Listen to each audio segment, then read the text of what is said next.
press the bell icon on the YouTube app and never miss another update. आज मैं आप लोगों के साथ चर्चा करूंगा focal length that is F and radius of curvature यानी आर, इन दोनों के बीच संबंध, रिलेशनशिप। तो उत्तल लेंस उत्तल दर्पण, अवतल लेंस अवतल दर्पण, इस कॉन्सेप्ट को समझने के लिए आपने को समझना पड़ेगा कि दर्पण और लेंस में क्या अंतर होता है। तो जनरली लेंस में आर पार दिखाई देता है, वो लेंस होता है। जैसे मैं चश्मा पहना हूं, ये लेंस है। दर्पण जिसमें हम लोग रोज अपना चेहरा देखते हैं मेकअप के समय, तो वो दर्पण होता है। तो दर्पण जनरली एक साइड पॉलिश रहता है और दर्पण में अगर जो सरफेस है वो पार्ट ऑफ स्फीयर तो वो स्फेरिकल मिरर होता है। तो स्फेरिकल मिरर दो टाइप्स के हो सकते हैं, एक कॉन्वेक्स और दूसरा कॉनकेव। कॉन्वेक्स में जो इमेज बनता है वो ऑब्जेक्ट से छोटा बनता है, कॉनकेव में जो इमेज बनता है ऑब्जेक्ट से बड़ा बनता है। ये इसका आइडेंटिफाई करने का तरीका है। साथ में आइडेंटिफाई करने का तरीका, अगर उसके जो सरफेस है उठा हुआ है, जिस सरफेस में इमेज बन रहा है वो उठा हुआ है, that will be convex mirror, उत्तल लेंस।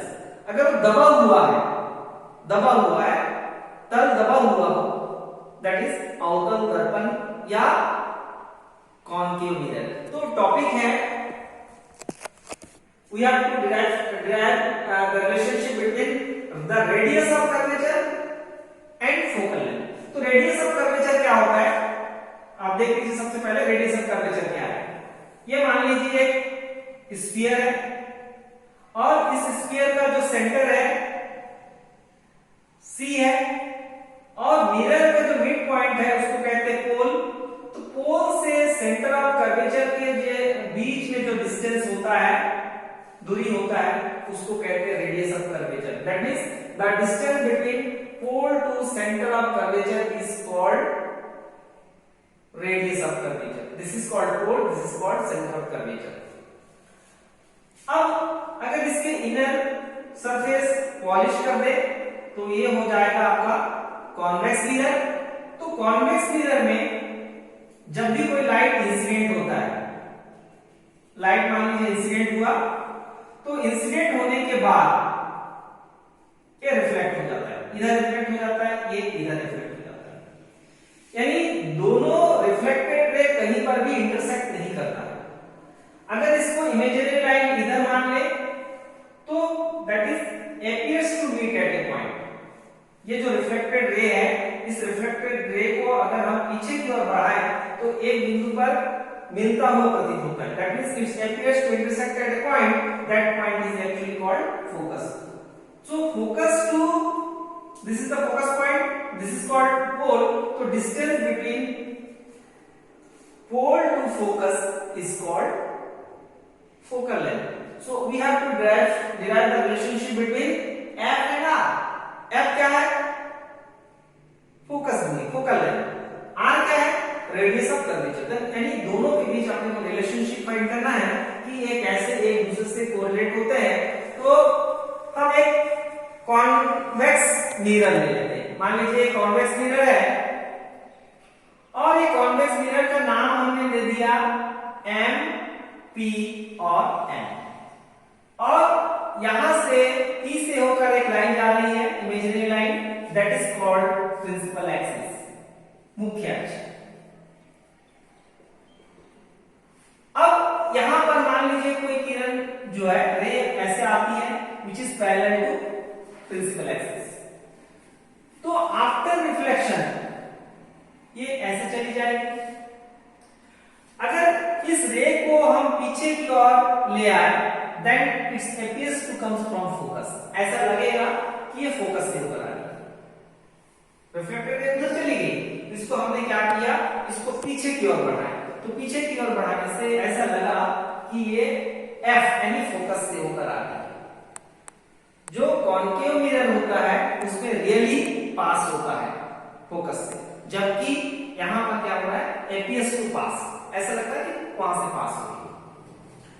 अब अगर हम यहां से एक लाइन खींचे, दैट मींस सी से बी तक एक लाइन खींचे, सी से बी तक, यानी बी टू सी क्या हो गया, एक नॉर्मल हो गया। इस नॉर्मल को अगर हम पॉइंट ई तक बढ़ाएं और इसको हमने नाम दिया एल, तो यहां पर let this angle is theta, यहां पर angle of incident. Now from law of reflection, law of reflection, तो लॉ ऑफ रिफ्लेक्शन क्या कहता है, angle of incidence is equal to angle of incidence is equal to angle of reflection, यानी आपतन कोण का मान परावर्तन कोण के बराबर होता है। तो यहां पर एंगल सी डी ई, यानी ये जो एंगल है इस एंगल के इक्वल हो जाएगा, यानी is equal to angle E B L. अब यहां पर क्योंकि इस टाइप का देखिए एक क्रॉस साइन बन रहा है, तो ये अगर एंगल है थीटा है, तो ये एंगल भी क्या होगा, थीटा होगा, vertically opposite angle.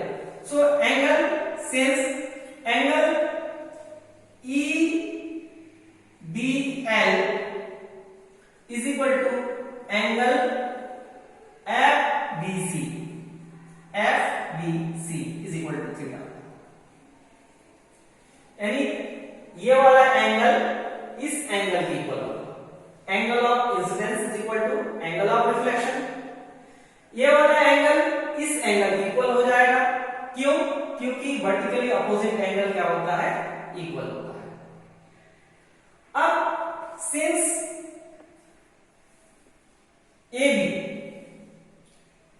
B is parallel to इस, अगर इस लाइन को देखें, ये दोनों लाइन पैरेलल है। अब जब दोनों लाइन पैरेलल है और इस टाइप का कोई लाइन इंटरसेक्ट होता है, तो ये जो एंगल होता है इस एंगल के इक्वल होता है, यानी corresponding angles will be equal, संगत कोण बराबर होता है। सो देयरफॉर एंगल ए, इस पॉइंट को हमने सी लिया था, C B A B,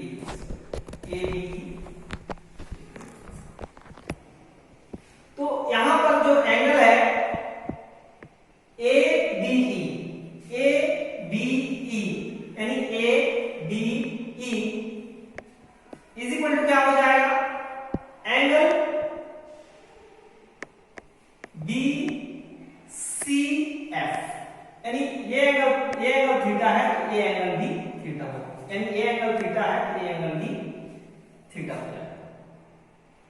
so in triangle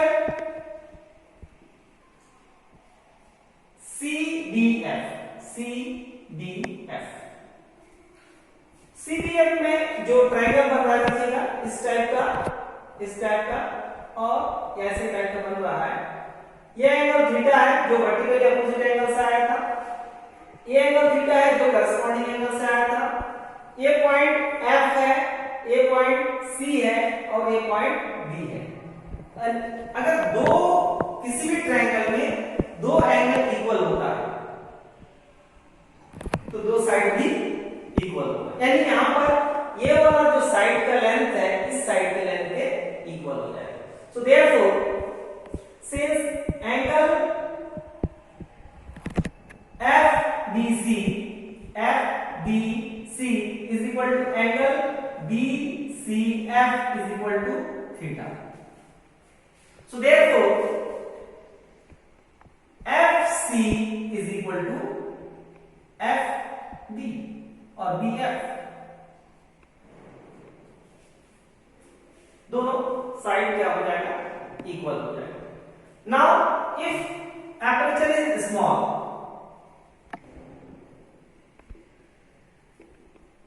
यानी द्वारक बहुत ही छोटा हो, द्वारक छोटा हो। तो द्वारक छोटा हो का मतलब है जो एपरेचर है, मान लीजिए एपरेचर है और ऑब्जर्वेशन जो पॉइंट है एफ यहां पर है, तो यहां से यहां तक का जो डिस्टेंस है इस टाइप का बन रहा है क्योंकि पॉइंट इधर है, तो यहां से यहां तक का डिस्टेंस, यहां से यहां तक का डिस्टेंस दोनों लगभग इक्वल, यानी जो डिस्टेंस BF है वो PF के इक्वल है, यानी BF is nearly equal to PF। Putting this values in equation first, from equation first क्या हो जाएगा, FC is equal to PF, मतलब B पॉइंट इसमें कौन साइड हो जाएगा, P में कौन साइड हो जाएगा, मतलब ये दोनों बहुत ही पास पास हो जाएगा, यानी ये डिस्टेंस इस डिस्टेंस के लगभग इक्वल हो जाएगा।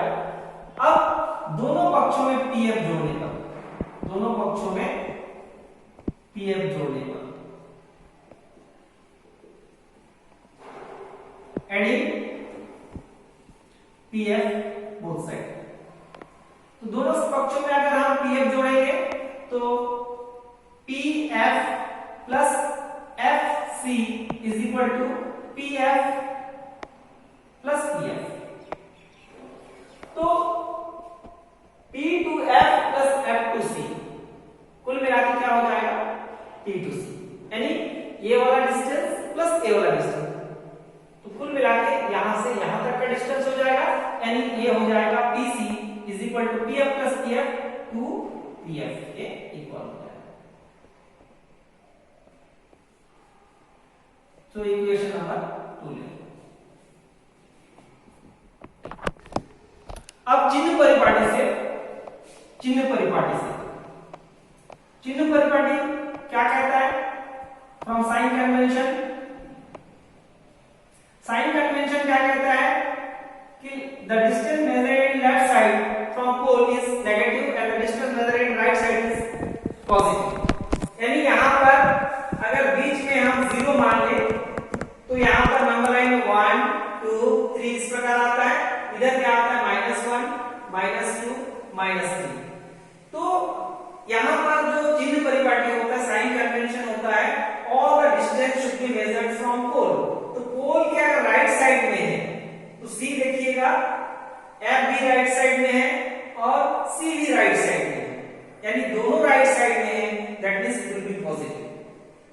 यहां पर P के राइट साइड में F है, P के राइट साइड में C है, जबकि कॉन्केव मिरर में लेफ्ट साइड में है, यहां पर राइट साइड में है, यानी PC is equal to plus R, that is radius of curvature, वक्रता त्रिज्या है, radius of curvature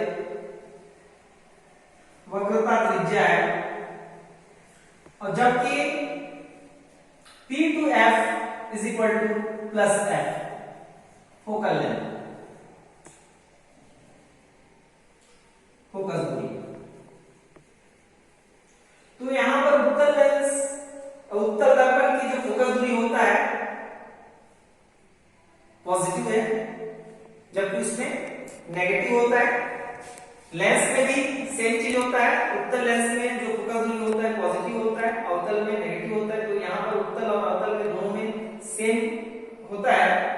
इस वैल्यू पे यहां रखेंगे तो क्या हो जाएगा, PC यानी R is equal to 2F, that means F is equal to R by 2, यानी focal length